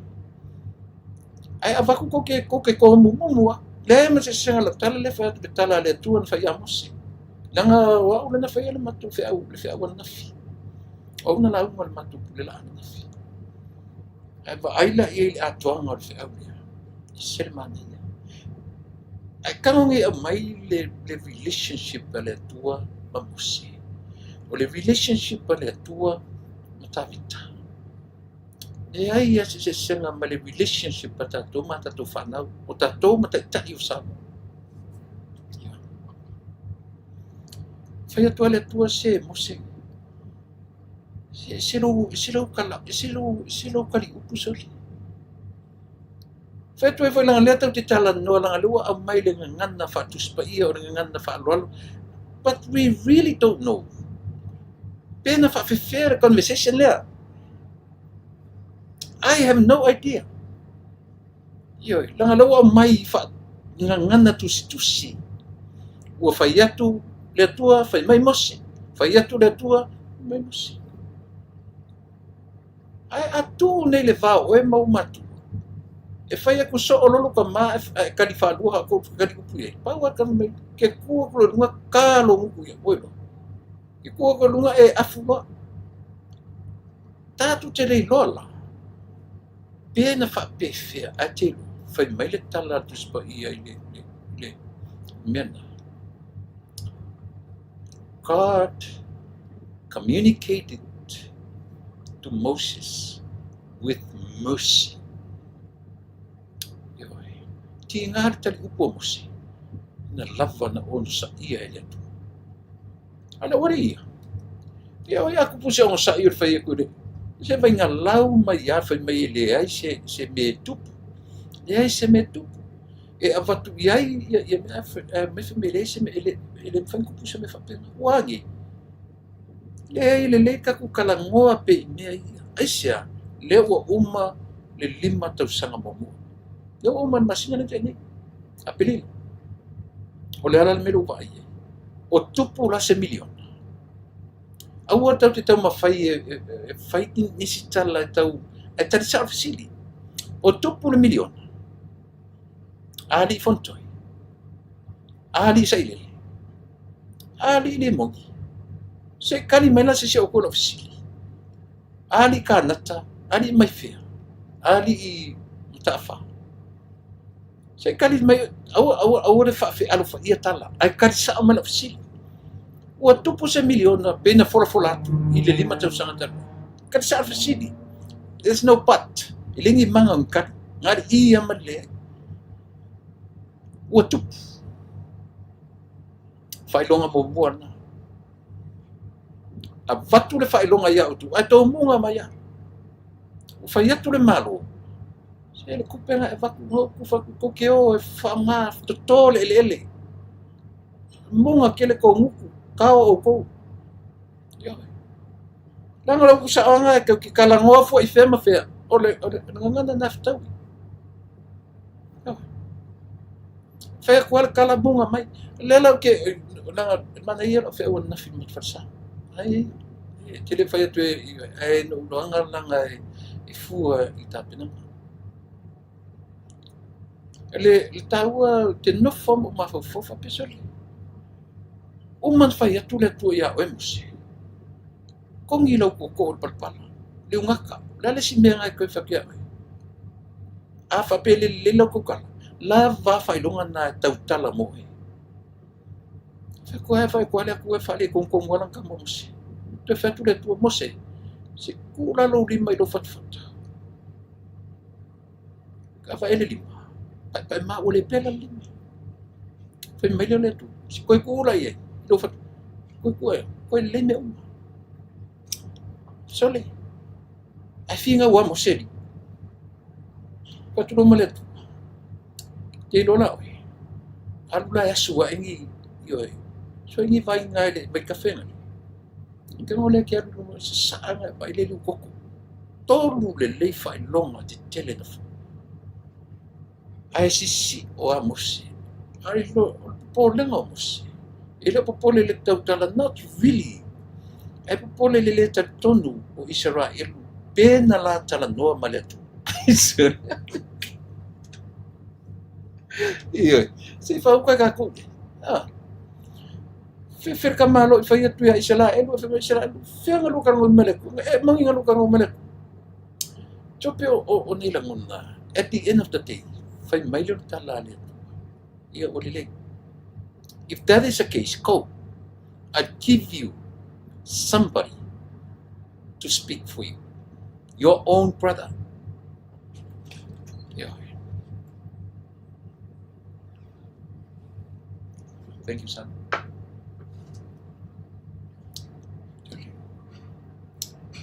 So, what did you live so amazing? Latina. Yeah, or not?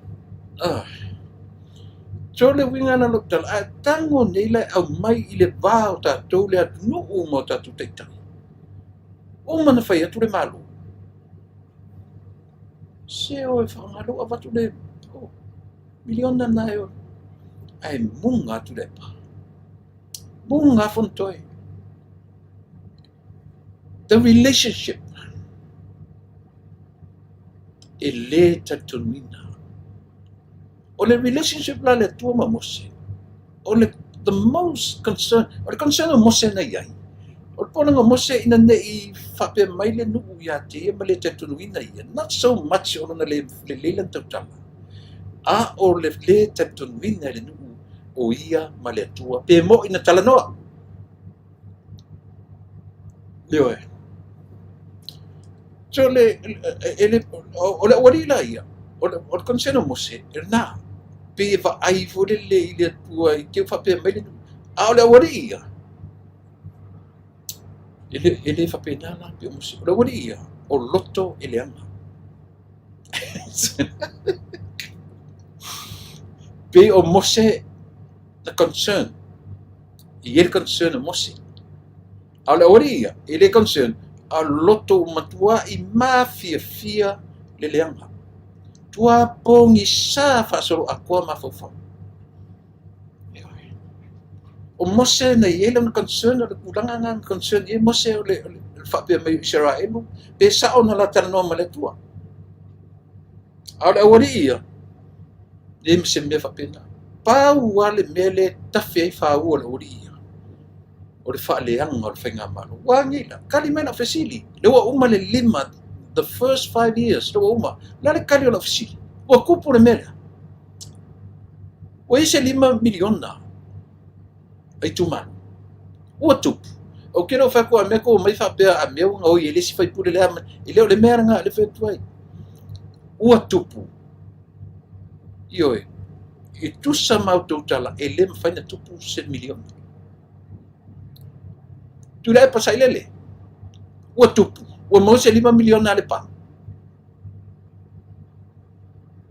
Limongi. Ua mo se 5 miliona al ko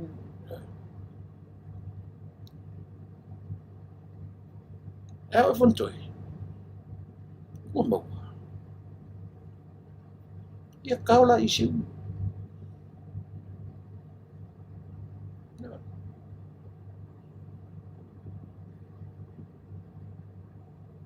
Ko pusangi mo kau ai.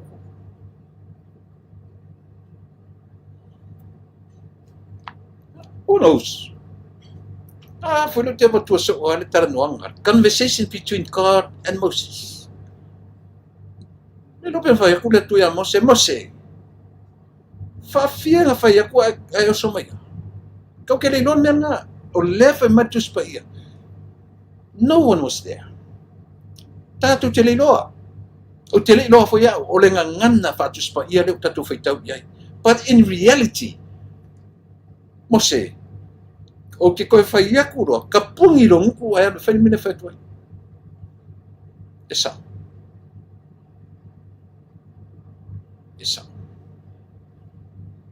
Ia wai. A lela whai atu tatu pua kalame. O tau ia. A whai ua watu. Ka pungi ko nguku. A whai ua atoa le mena watu ele tu. Ele malo. Ka pungi o kongu. Leo punga fikawi. Ka pungi o kongu. Awangi koe ma baba i lungo se nguku sis. A ua atoa roa po ua maua faafe 5 selau pe fia 5 miliona. Pese ma aleluia. Pese ma aleluia. Ko kele kalia lo me ko la to ma fo temi. Le to inga la ngona na wo atoa le 5 miliona. Ua matu le 5 miliona. Ua atoa se miliona tu malu. Na yese fainga fa pea taru no tu so fu. Tu lepa. Afa pero o vars fu boto sa. 82 years old. Was there any minute, any hour in your life that somebody gave you that much money? Na istendi. Auto lo lisete mi fa pena. Awar koe masasai ungo kung. Awar koe masasai ungo me puelang. Ka pungi fa lele. Wah, ele se certa. Na wa ai. Atu te lon million na se fia. Se futa lan million. Even 10,000. Ili ia vatua sesi mo i low to ma low. 10,000. Ala me ko kele pepe sempo, aleluia ile tu. A ole ia watu de lesi 2 million. O le fautuanga le tatou por kalami au tō. Ka pungi nguku. Makua I ka pungi le nguku o tanga ka. Hela sengi whamanianga. So ia ko ke ola kau whaaleanga. Nanga esia. That's a good, very good motivation for the government. Ea o kou ko ki kau whaaleanga. Ai a kili ai nga well motivated e samo. Ne maro. An whautuanga la na sio sui ma sia utama I anoso so. E te loa lo ua atu le 5 miliona aloi tu malo. Then shut up.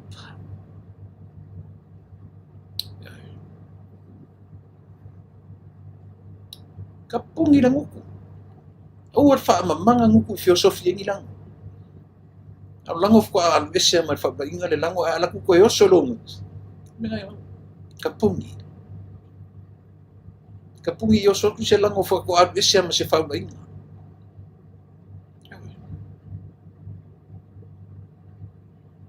Na ko langa mai nyei ko fai mai wagi. Wo le longa se me umana batu fai longa mo batu milion ko wo fai mai o widi paelo o suo ma soli si aka fai ka le fe ko ila ko vinga leanga fa pe.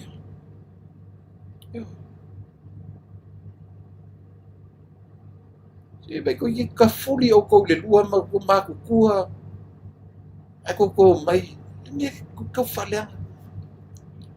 Pa levanga ko ka ia la ko ke le fai ngi me fa pe le ku. Ele non se me ko ke fe sulu I fe ia ko ke fiu ko ke ko ka faleanga. Ko ke fiu. Ya. O a finga to fiu. Al fa kuanga. A e lolo li mongi. Na o matu le 5 miliona alo tu malo pay ona fola toilet. Then shut up. Kapungi le mepu elango, kapungi le nguku yoso e se lango ko alele se ama se fabla inga.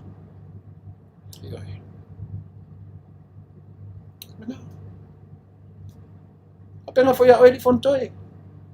Penga foi eu ko fasalau ye. Au tu te whaaleanga le whainga malo. Ia aleanga le whainga malo e whainga sili whainga le mo le aku. Ia. Ia whai aku se malo I le au whai pisingi sila I Samoa. E o mai e bakungi ni siusi moa I Samoa. Na whai se whatonunga le malo. Se whakongunga le malo whai aku e bakungi sa lokonga ngā le au whai pisingi. Apa whai la le malo I au whai pisingi. Ma fai me foi la ua ia ke le maro o foi pisingi. A o ko o foi pisingi. Se fai fa le ka ko mea. Yo ai. Le la ave la pisa ku makala ke le ku kala ku le pa man la ku o ko le. O nga o ko o foi ele fai ku le malo ia ku ka nga me ngi me fa pe. Yo. I for ile. Sole. I will love it. Because Paco more man never cut me chicken packs. Yoi. Come Oliva. Paco more. Yoi. E ku sape ka ke ia o ivi au ai mai si banga a angot Paco. Ai se ka ke lamu ape an mo akore ai. Yoi. Le uia ko ngarkala. Ala ko mai fe mi ai Paco more. Pero ko may baay. Siya ko may ko muri mo. Yoy.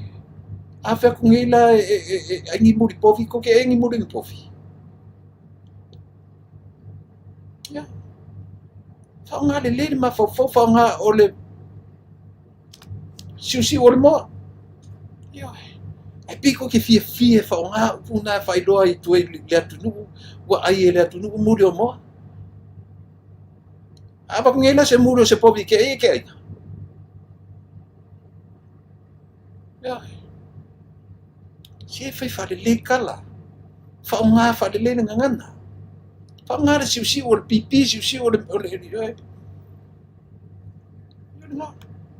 Ua foi la atatua nei la le siu o le povi. O le povi e whanong siu o mi.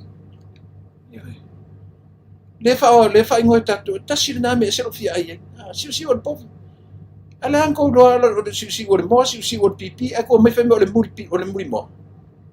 Esia, le anga o kou mawhau. Ia nga. A whakingai la, e linga, e o ma kou ai siu o le povi, e o kou ai le muri o le povi. Ma le leanga. Whao ngā tatau le ngangana.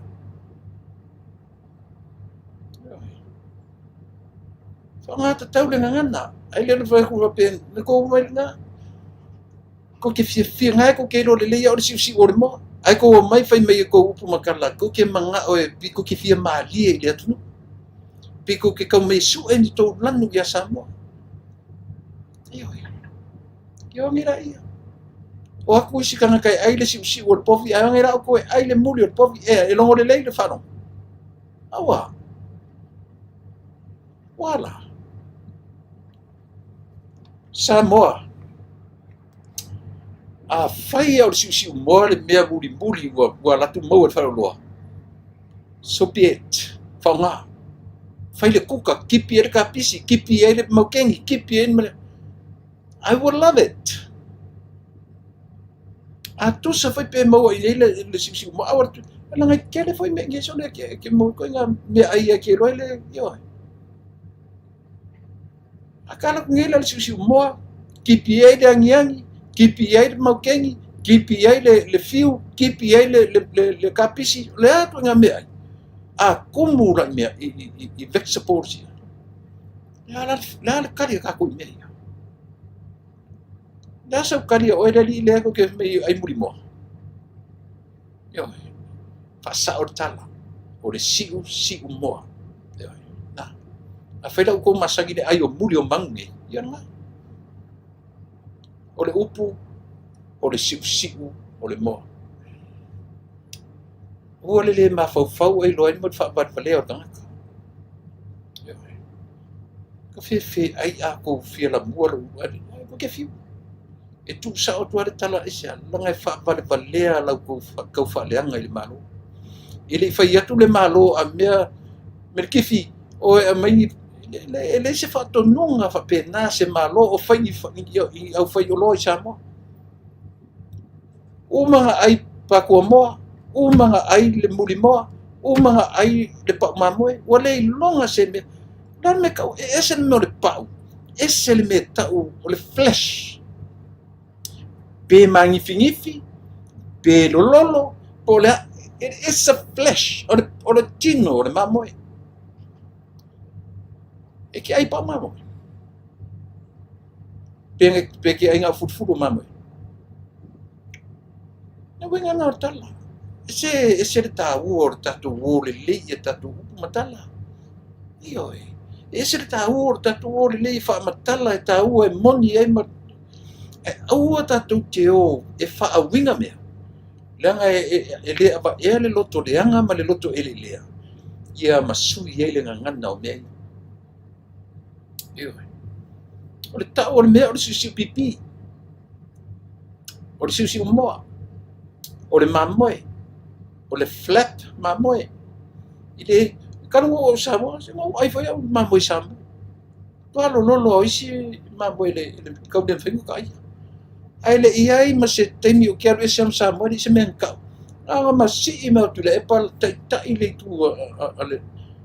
tua ngai, so le, uka ke ia o oso mai me ua pau mamoe. Kou sila o tau iai, e tō te no fom whaatupu tala ina ia whaaleanga i le whaalongo Samoa i mea ua avatu e le atu. Ma avatu e le ma. E le avatu e se malo. E le whai atu le malo a meto o le au whai pisinisi e whiangai ma mea i. O i la tau e whai oka o loa i la tau mea. E le o kai se malo. E le o kai se malo. A whawhawhonga mai la au kou la whai pisinisi ia. whaonga tatau so le. Ana me so mali e lau ai, ka foi so mali e ai ala ku. Ai le whapea ngara so mali e mamawia ku pe e whapea, me la ne maui kanga ia lo ku whawinga se mea.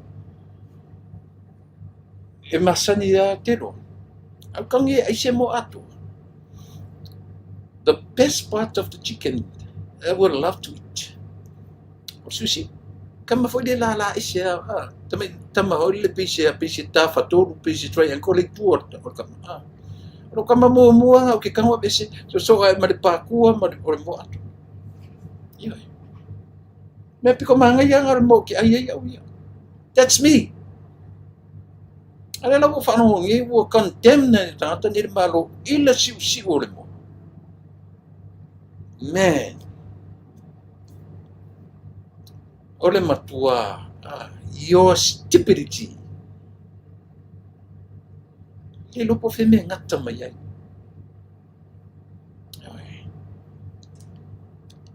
Foto o sota vale le lo tangata ma baba lo le mutu yo. Tutte au mai lo lunga le mutu pipi ko vale le lo ko ke ma baba me lo o le mutu mo. Ma le pa ma mo. Ngai lo ko vale nga dilo.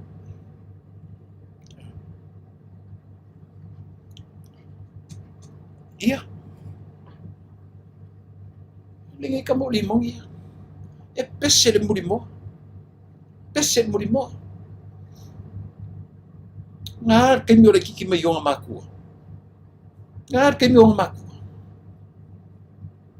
Le la lau so e kule pa le makiva e. Kele mai le ngofo kule pa malau ro makiva e. La sa la makiva e lo pese fa fetai le tua o ele me va. Fa fetai tatu fa fetai le tua. Mana tua Samoa.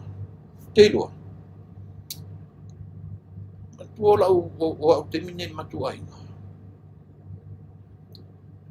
They have to have better and healthy food for me.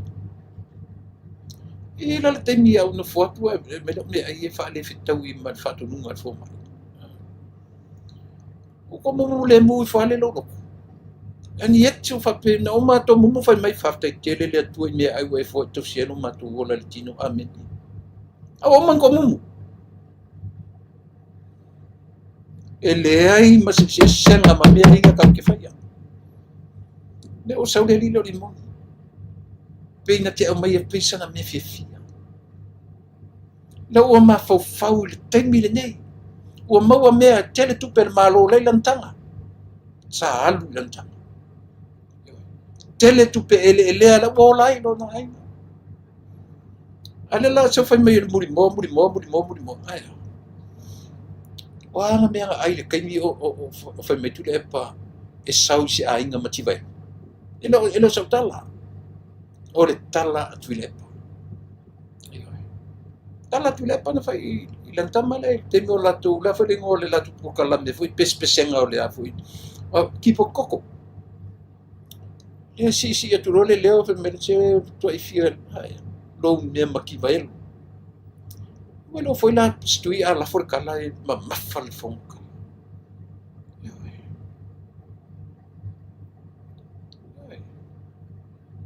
Fa e tete vai mena tala no tu la telo la porcala me. I'm taking myself from my humble beginning. Te mana tua teimi mai lo tala po. Ia to telo. E fa pena la tala no via auto my humble beginning. To telo auto. I was well taken care. Moni le tala le fai. Ano mai nisi tato mato si ai nga well taken care mea. I tala noa tu rungo tatu por kalani. I don't want to put myself up there. No. E sili le sau ori sita ngata fa misoli. La kala le fai arka ku wainga le si ai nga ku le leisi. E sili atu na. Nai lolo ta fai atu a me fa me a te so si fa me sali. Pe pelo ia le ainga piko sili ale makikiva nu. Ale fa fonga man matonu. Le artu langa o le matu ainga i tutono o le nu atu. Ia wala. Fai mai le tala al tu spai. E le leilo o watu. E nofo le pito i tua. Ai sea. E le leile ala tu tangata au mai o i tua. Sau lai ava no ruma i sau i te nofo. O ruma i te tauna i nofo. Ai matele mai nei e alu e fia kama ma e fia kenye le piko i ruma. Later on somebody tu lunga fa mori. E leo i nai te nofo ai. O tu. Wala.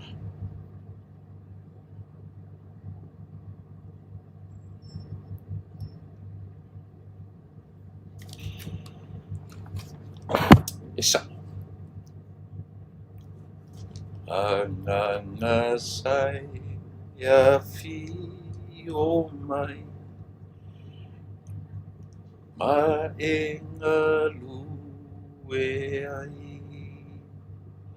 Ma to te ta lo nei. Ia e a fi o mai. Ma fofonga na tu spesi. Ia e a fi o mai. Ma tu te talo ia e a fi o mai. So le langi le ia i mea. E matanga o fi e i mea. Ia. Tau tu te o mai lo mawinga ia. No toi fai atu a whapea. Li moni. Fono toe matui la epa. Aua ne iau toi fua au ina sa moa iau tau upu matala. Aua ne e toi va ai ma toi fua au ina le wha masinonga sa moa tui la epa. Fai so. Fai so alo le mafafau le mori mauma la tunu e lo toi lilo e la loa e lo toi ananafi o le so. E mata le lalo langi le social media. E te fiu e toi na nau upu o ki lipi ro loa le mea iau tau whaleanga le whamasinonga. Tu te o mai tau whaleanga le malo le fleo fet. From me to you all, the government didn't order business people e a watu mei i Samoa. E le i whai atu le malo i tangata whai pisinisi e a watu i mea io ni muri moa i oi, ni susi moa i le atu. Yeah. E le i whai e le malo se whatononga. Le lom kwa i mumu sa pese a fio ko roko sori. Ai le ko inga ko kiki fuli le lua valu se fulu ko tau sanga o te tau fifi le mu le ngoku. So here so nga fa manga i me le kau kala ye. Kau ko fifi le mu ma fa fitai o e ave ku penga o 5 miliona o vaku ko ku malo. La sanga fa manga i lunga ngoku nga o vaku ku.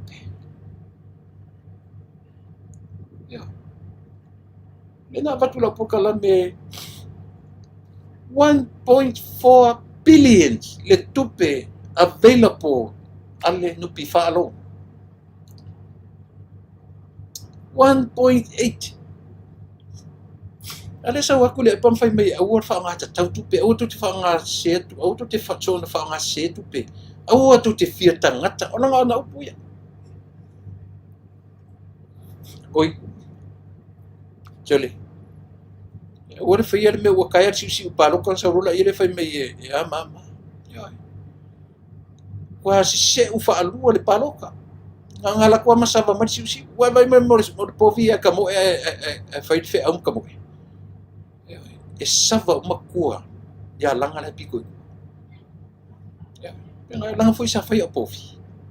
Ba mo se uso le makua ka lu ngi e kuri povi o maku le povi o langa. Ko e on fai mai o fe au povi a kaika. Ya kama mo em fai fe au. Ya ke va e makua i sava uma si. Sava uma mambeo ala piko i kua ngo foi o povi. Mola.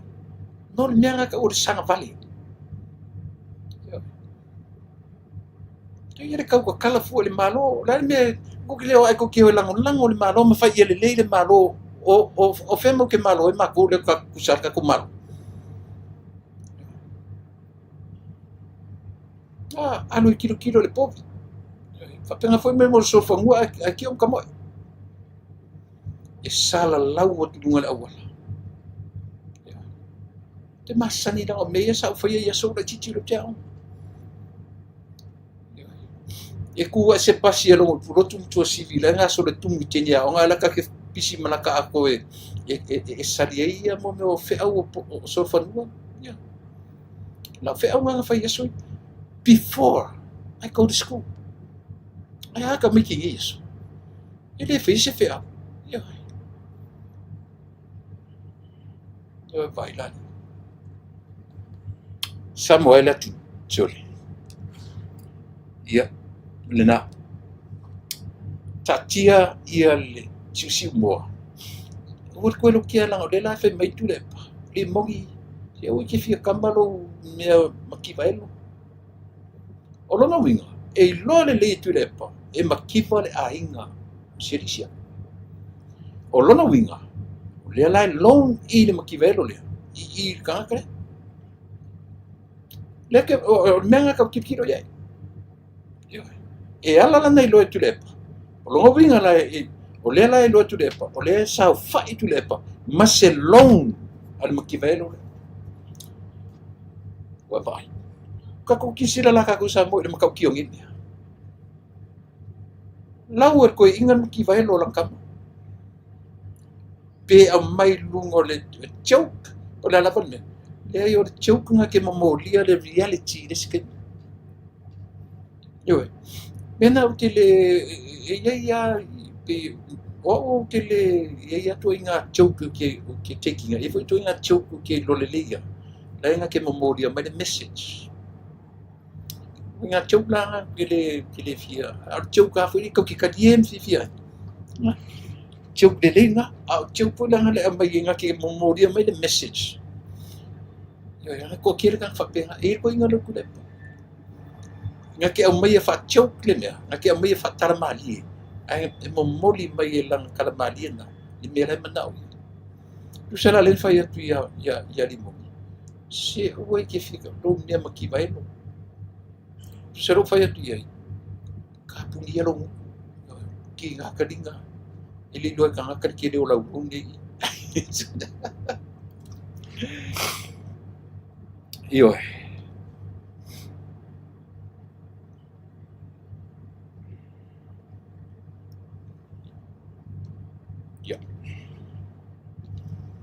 mo tatou umana o ngal kurisi sanele o lea e iai ia le peise felo inga kurisi le sanele o Chanel College i te momoa o lea ua mai o tau sanga ni ato le ono sifu wha tau sanga o kurisi mauarunga le kātoriko ia o lea o le a whaia se maftanga le kurisi lea sorusu mareiva ina I le masina nei e whaia lea whatasinga I whea tō whamamau I le awa. Ioi, a mata lea onga I le tasiva no lua. Ia se o mai temi nei. Ia no wingo tatu mai leono su whatau sanga taru ono whatu ia sanele korisi sanele po Chanel College I le I utei moa. To telefo I lato na whaimutaitai o le atunu. O le fionga fo I le taitai o le kalesia kātoriko o ia I temi nei. Ia o siari o I fo I le ngoa si taitai o le. O isa o ngai I taitai o le kalesia kātoriko I le temi nei. Ia o le kurisi momoa po le kurisi o sanele I momoa. Ia o le ala ua whailo mai ia. Mo I lato uma sa ngai ma whawhailele mai lo lato soifua I le na Mosese.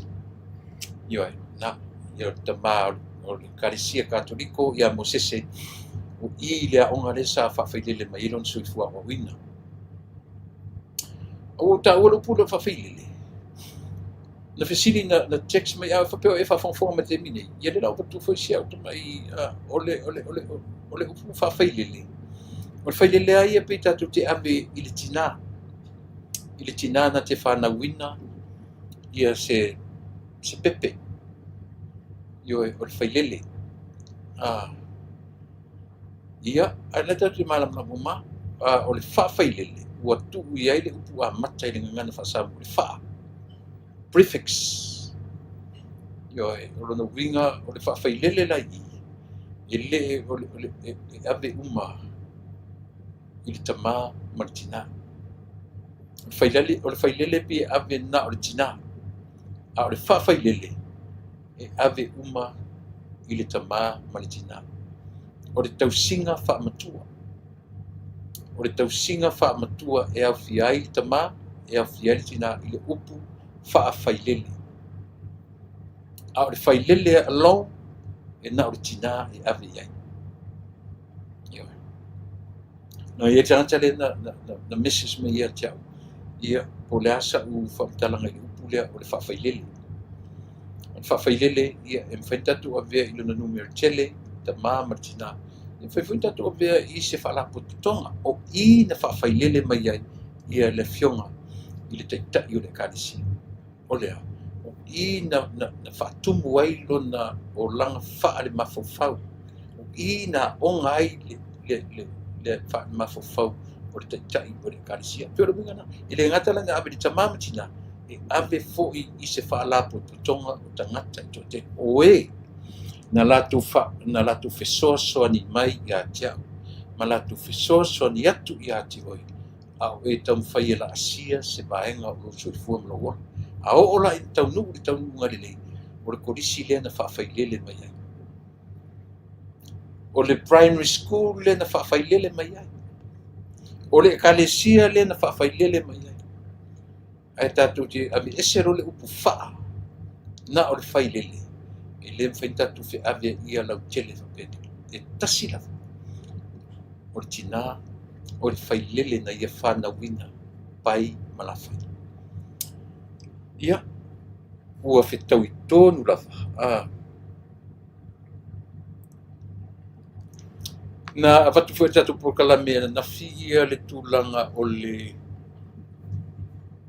fausia o le tatou afoi no le sa pokalame na fi vai sona tene fausia fa le famasino fou i le afoi e te mana tua foi tasile me o le na me vesi ia i le faipule sa faipule i sale lolo sau ni o maliu sto ina o fiu lo i mata sai le HRPP to ina len fa matala ia tia una sau ni America na ma interview lungo le after amata fa le tio yesi fonta ya fo e pese to ina le mutua i malepe la filo inga mtulepa meto ina le ia tia o le mafua anga na pese ma le HRPP ona e iai whainga whaapai le HRPP na te le i tariina na te le tariina e le tuina na le sila mena le se tuina na o le taulanga i sale lolonga sa manatu to filau eti arsana ma le taimile na le e whaatu le taulanga i sale lolonga pe taina maliu roa ia i fo ia whamtaranga le whaipule le na maliu roa to filau eti se i atoa tu e fo e to ina le o to filau e fo e to ina le saf tu le sailele se uma tu sailele me tara uta tu mai e tu na mato telo mena fo si tu na mato ma la tata tu no fali me uma na sa manatu ia le fionga ia to filau e jersa e a mata i le taulanga i sale lo pe tai ina o maliu atu ia i fo ia to filau eti ai tu la i me lo tu le sui atu ru tu le pa me tu e fai sale lo ilo mato mo tu tele sa ta sina me tele na liu ele tanta le sui sa fai pu le sale longa o fiu lo i mata le ngosto ina le umia to fo ia tu nei ma liu lo masa ia orena le la o faia le fale fa tolu vaenga mua o le maota whaamasino e whai ei whaamasino a vaenga lona lua o fisa mo ngā ruenga ale matanga ruenga. Ma le vaenga lona tolu maota e api ai mo moe ai i lona wingo pia se houta e momoe ai tagata e malaga ma fai malaga atu i polu ia pe o fefoi mea o atu ai isi tagata mai fafo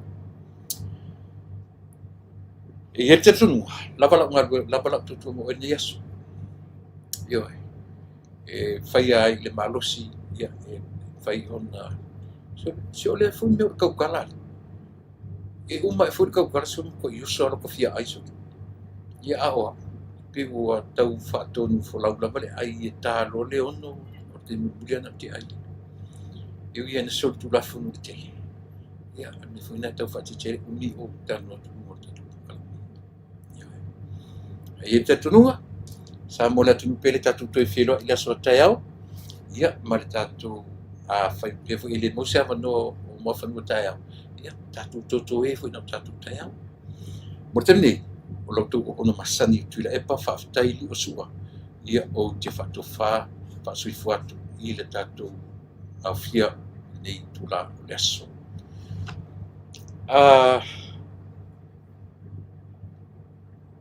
Tele mea o le afoi, o le whenga malo, o le olo tapena mo le nei vai aso. E ngata o le whaamasinonga ia atu na tele atu se vai ambai. O le tele i o nauti au manatu o lava tatu tutua ni aso. Lava tatu kalami ni aso. Tu isi mea i ala abaku mangei au aisi mea la kanua kaya. O lautou ona masani, tuila epa, whaafitai i o sua. O te whapea soifoia e manuia.